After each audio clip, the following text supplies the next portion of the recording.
اعوذ باللہ من الشیطان الرجیم بسم اللہ الرحمن الرحیم رب اشرح لی صدری ویسر لی امری واحلل عقدۃ من لسانی یفقہوا قولی رب زدنا علما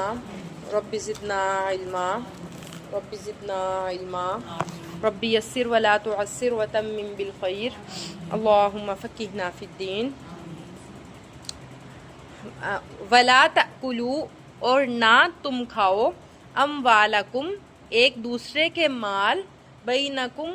آپس میں بالباطلی ناحق طریقے سے۔ اس آیت میں اللہ تعالیٰ کہہ رہے ہیں کہ ایک دوسرے کے جو مال ہیں ناجائز طریقے سے نہ کھاؤ، وتدلوا اور نہ تم پہنچاؤ بہا انہیں الی الحکامی حاکموں کی طرف۔ اچھا، اس میں اس آیت میں جو مین بتایا گیا ہے وہ رشوت کے بارے میں بتایا گیا، یعنی کہ ایک شخص ہے، اس کی کوئی جائیداد ہے، کوئی مال ہے،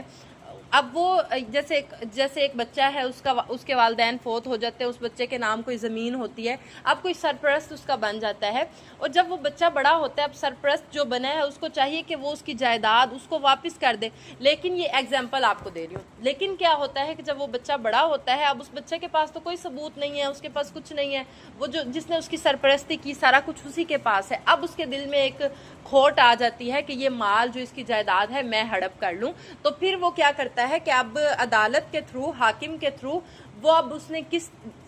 وہ جائیداد وہ لینا چاہ رہا ہے تو کیا کرے گا، جو آج کل ہمارے معاشرے میں بڑا کامن ہے، وہ اس حاکم کو بھی رشوت دے گا، کچھ پیسے دے گا، کچھ پیسے لگا کے جو ہے اس کے بعد وہ مال، وہ جائیداد، اس کا حصہ کچھ اپنے نام کر لے گا، اور حاکم وہ جو ہے جج جو ہے اس کا فیصلہ دے دے گا اس شخص کے حق میں، اور اس طرح وہ جائیداد اس کی ہو جائے گی۔ رشوت تو جگہ جگہ پہ آج ہمارے معاشرے میں چل رہی ہے، کسی نے جاب لگوانی ہے وہ رشوت دے رہا ہے، جو اہل لوگ ہیں، جو حقیقت میں محنتی لوگ ہیں، جو حقدار لوگ ہیں وہ رہ جاتے ہیں، اور پیسے والے اور رشوت دینے والے لوگ آگے آ جاتے ہیں۔ یہ تو ہو رہا ہے، اور یہ بہت سخت گناہ ہے، کسی کی جائیداد کو، کسی کے مال کو یا کسی کی جگہ کو ناحق طریقے سے اپنے لیے۔ اب یہ بھی کسی کی جگہ لینا ہی ہے کہ ایک شخص اہل تھا جاب کا، وہ اب میرٹ پہ آ گیا، سب کچھ ہو گیا، لیکن آپ کیا کرتے ہیں، آپ تھوڑا سا پیسہ دیتے ہیں، اوپر جو لوگ بیٹھے ہیں ان کو پیسہ لگاتے ہیں، رشوت دیتے ہیں، اور وہ جو اہل تھا وہ بیچارہ پیچھے ہو جاتا ہے، اس سیٹ پہ آپ آ جاتے ہیں، تو یہ بہت غلط ہے، بڑا گناہ ہے۔ اس آیت میں یہی بتایا جا رہا ہے، وَلَا تَأْكُلُوا أَمْوَالَكُمْ بَيْنَكُمْ بِالْبَاطِلِ اور آپس میں ایک دوسرے کا مال ناحق طریقے سے نہ کھاؤ، وَتُدْلُوا بِهَا إِلَى الْحُكَّامِ اور نہ تم مقدمات کو حاکموں تک لے جاؤ، لِتَأْكُلُوا فَرِيقًا مِّنْ أَمْوَالِ النَّاسِ تاکہ تم کھا سکو ایک گروہ میں سے لوگوں کا مال ناحق طریقے سے، یعنی تاکہ تم حاکموں تک فیصلہ لے کے جاتے ہو، ایک کوئی مسئلہ ہے وہ حاکم تک لے کے جاتے ہو، پھر کیا کرتے ہو، خود ہی پیسہ لگاتے ہو اور وہ جو ہے آپ کے حق میں فیصلہ دے دیتا ہے، تو ایسا نہ کرو۔ اموال الناس لوگوں کے مالوں کے ساتھ، بالاسم گناہ کے ساتھ، وَأَنْتُمْ تَعْلَمُونَ اور تم اس بات کو جانتے ہو، یعنی تمہارے نفس کو پتہ ہے کہ تم غلط کر رہے ہو، تم پیسہ لگا رہے ہو، لیکن تم اس کے باوجود گناہ کرتے ہو اور ایسا کام کرتے ہو، تو اس چیز سے باز آ جاؤ۔ سمجھ آئی؟ یسألونک عن الأہلہ اے نبی وہ آپ سے چاند کے بارے میں سوال کرتے ہیں، قل اے نبی آپ کہہ دیجئے، ہیا یہ مواقیت اوقات ہے، للناسی لوگوں کے لیے۔ اب کیا تھا، کل پرسوں بھی ہم یہی پڑھ رہے تھے کہ پہلے وقت میں ٹائم وغیرہ نہیں ہوتے تھے، پھر چاند کو دیکھ کے جو ہے وقت کا تعین کیا جاتا تھا، دنوں کا اندازہ لگایا جاتا تھا، تو لوگ آپ سے پوچھتے ہیں کہ اس چاند کا کیا مقصد ہے، یہ چاند کے بارے میں جب آپ سے آ کے لوگ سوال کرتے ہیں تو اے نبی آپ کہہ دیں یہ لوگوں کی عبادت کے لیے اوقات بتاتا ہے، والحجی اور حج کے جو ڈیز آتے ہیں وہ بھی لوگ چاند کو دیکھ کے ہی اندازے لگایا کرتے تھے کہ اب حج کے دن آ گئے، سارے وہ معاملات تھے جو اس کے مطابق لوگ سارے معاملات کیا کرتے تھے۔ تو اے نبی آپ انہیں بتا دیں کہ یہ چاند لوگوں کے اوقات بتانے کے لیے ہے اور حج کے دن بتانے کے لیے ہے، وَلَيْسَ الْبِرُّ اور نیکی یہ نہیں، بِأَن تَأْتُوا الْبُيُوتَ کہ تم آؤ گھروں میں، من ظہورہا ان کی پشتوں سے۔ اب کیا تھا کہ لوگ یہ سمجھتے تھے کہ جب حج کر لیں مطلب جب ہم نے احرام پہنا ہوا ہے تو ہم نے حج کر بھی لی ہے تو اپنے گھروں میں جب آنا ہے تو ہم نے دروازے سے نہیں آنا. یہ ایک انہوں نے نیکی سمجھ کے کام کرنا شروع کر دیا تھا. وہ کیا کرتے تھے کہ دروازوں سے نہیں آتے تھے, پچھلے گھروں کی چھتوں سے یا بیک سائڈ سے آنا شروع کر دیتے تھے. نیکی انہوں نے سمجھ کے یہ کام, کسی ایک نے, جیسے ہم میں بھی کیا ہوتا ہے, کسی ایک نے کوئی بات کر لیا, کوئی ایک عمل کر لیا, چاہے وہ بدعت ہے چاہے وہ غلط ہے, ہم اس کے پیچھے لاگو پڑتے ہیں. اب اسی طرح لوگوں نے کیا, کسی ایک نے ایسے کیا کہ حج کر کے آیا تو وہ اپنے گھر میں دروازے سے نہیں آیا, ہو سکتا ہے دروازہ کھلا نہ ہو بالفرض, وہ اس وجہ سے پیچھے سے آ گیا ہو. لوگوں نے دیکھا دکھائی نیکی سمجھ کے یہ کام شروع کر دیا کہ احرام پہنا ہوا ہے تو ہم نے دروازے سے نہیں آنا, پیچھے سے گھروں کے پیچھے سے آنا. اچھا, ولیس البر, اللہ تعالیٰ کہہ رہے ہیں نیکی یہ نہیں بِأَن تَأْتُوا الْبُيُوتَ, کہ تم اپنے گھروں میں آؤ, من ظہورہا, ان کی بیک سائڈ سے, ان کی پشتوں سے, وَلَٰكِنَّ الْبِرَّ, لیکن نیکی تو یہ ہے, من اتقوا, جو کوئی پرہیزگاری اختیار کرے. یعنی یہ کیا نیکی ہوئی کہ اپنے دروازوں سے نہیں آ رہے ہو, گھر کے بیک سے آ رہے ہو, ویسے گناہ کے سارے کام کر رہے ہو. تقوی اختیار کرو, اپنے اندر عاجزی پیدا کرو. اصل نیکی یہ ہے, یہ کوئی نیکی نہیں کہ آپ الٹے سیدھے کام شروع کر دو. وَأْتُوا الْبُيُوتَ مِنْ أَبْوَابِهَا, اور اپنے گھروں میں ان کے دروازے سے داخل ہو. وَاتَّقُوا اللَّهَ, اور اللہ سے ڈرتے رہو. لَعَلَّكُمْ تُفْلِحُونَ, تاکہ تم فلاح پا جاؤ. اور اپنے گھروں میں جب آؤ تو ان کی پشتوں سے نہ آؤ بلکہ گھروں کے دروازوں سے آؤ, اور اللہ سے ڈرو تاکہ تم فلاح پا جاؤ. وَقَاتِلُوا, اور لڑو, فی سبیل اللہ, اللہ کے رستے میں, الذین, ان لوگوں سے, یقاتلونکم, جو تم سے لڑتے ہیں. اور اللہ کے رستے میں ان لوگوں سے لڑائی کرو جو تم سے لڑائی کریں. ولا تعتدوا, اور حد سے نہ بڑھو. اب کیا تھا کہ جب مکہ میں مسلمان تھے, کیونکہ آپ کو پتہ ہے سٹارٹنگ میں جب لوگوں نے اسلام قبول کیا بہت کم لوگ تھے, کمزور بھی تھے, تعداد میں بھی مسلمان بہت کم تھے, تو خوف زدہ رہتے تھے ہر ٹائم. کفار کی طرف سے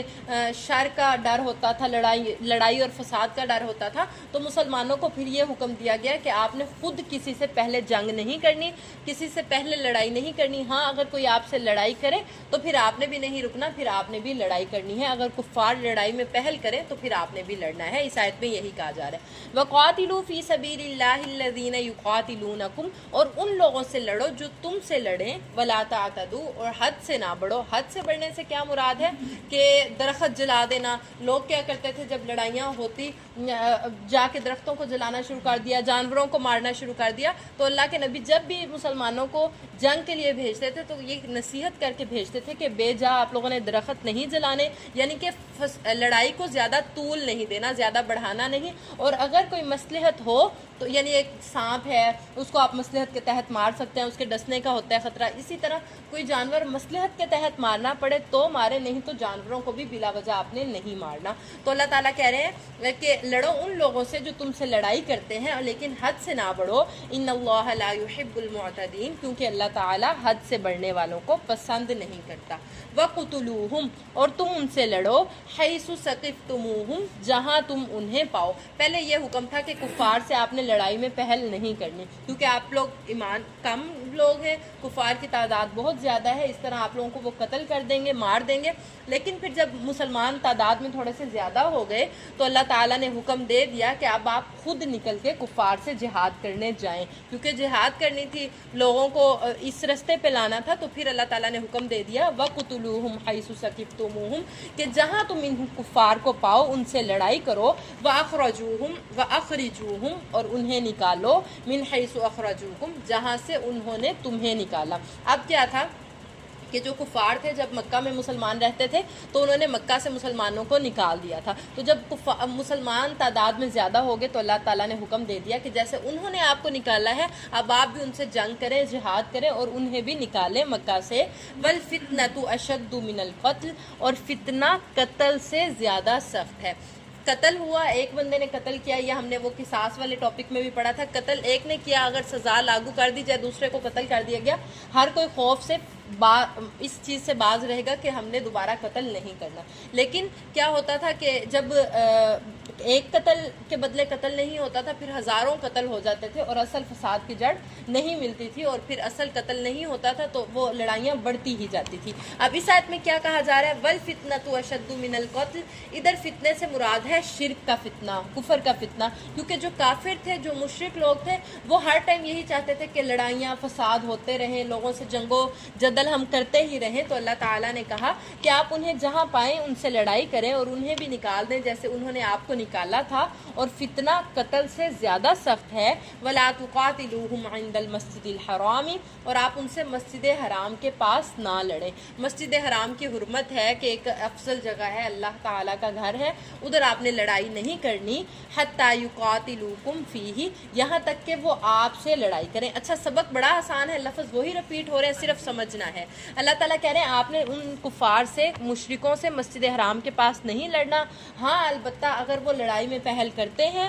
فَإِن قَاتَلُوكُمْ، پھر اگر وہ آپ سے لڑائی میں پہل کریں فَقْتُلُوهُمْ، تو آپ بھی ان سے لڑیں۔ كَذَلِكَ جَزَاءُ الْكَافِرِينَ، کفر کرنے والوں کا یہی بدلہ ہے۔ فَإِنِ انْتَهَوْا، پھر اگر وہ باز آ جائیں فَإِنَّ اللَّهَ غَفُورٌ رَحِيمٌ، تو پھر آپ نے ان سے لڑائی نہیں کرنی، کیونکہ اللہ تعالیٰ بھی معاف کرنے والا اور رحم کرنے والا ہے۔ وَقَاتِلُوهُمْ، اور تم ان سے لڑو، حتیٰ یہاں تک کہ لا تکون فتنۃ، کوئی فتنہ باقی نہ رہے۔ فتنہ میں نے آپ کو پہلے بھی بتایا، فتنے سے مراد کوئی کفر اور شرک کا جو ہے فتنہ، کیونکہ کفر بہت زیادہ عام تھا، کافر لوگ بہت زیادہ تھے، ایمان والے بہت کم تھے، اس کے علاوہ جو مشرک لوگ تھے، اللہ کے ساتھ شرک کرنے والے لوگ بہت زیادہ تھے، ابھی بھی ہیں۔ تو اللہ تعالیٰ کہہ رہے ہیں اس وقت تک ان سے لڑتے رہو جب تک کہ شر باقی نہ رہ جائے۔ وَيَكُونَ الدِّينُ لِلَّهِ، اور ہو جائے دین اللہ کے لیے، یعنی کہ سارے لوگ ایمان والے ہو جائیں، تب تک آپ لوگ کافروں کے ساتھ اور مشرکوں کے ساتھ جہاد کرتے رہیں جب تک کہ دین سارے کا سارا اللہ کے لیے نہ ہو جائے۔ فَإِنِ انْتَهَوْا، پھر اگر وہ باز آ جائیں، یعنی کافر اور مشرک لوگ اپنی اس روش سے، آپ سے لڑائی کرنے سے باز آ جائیں، فَلَا عُدْوَانَ، پھر آپ نے ان کے ساتھ زیادتی نہیں کرنی، إِلَّا عَلَى الظَّالِمِينَ، مگر ظالموں پر، یعنی جو ظالم لوگ ہیں، جو فساد کرنے والے لوگ ہیں، ان کے ساتھ تو آپ نے لڑائی کرنی ہے، لیکن اگر جو لوگ باز آ جاتے ہیں لڑائی کرنے سے، پھر آپ نے ان کے ساتھ زیادتی نہیں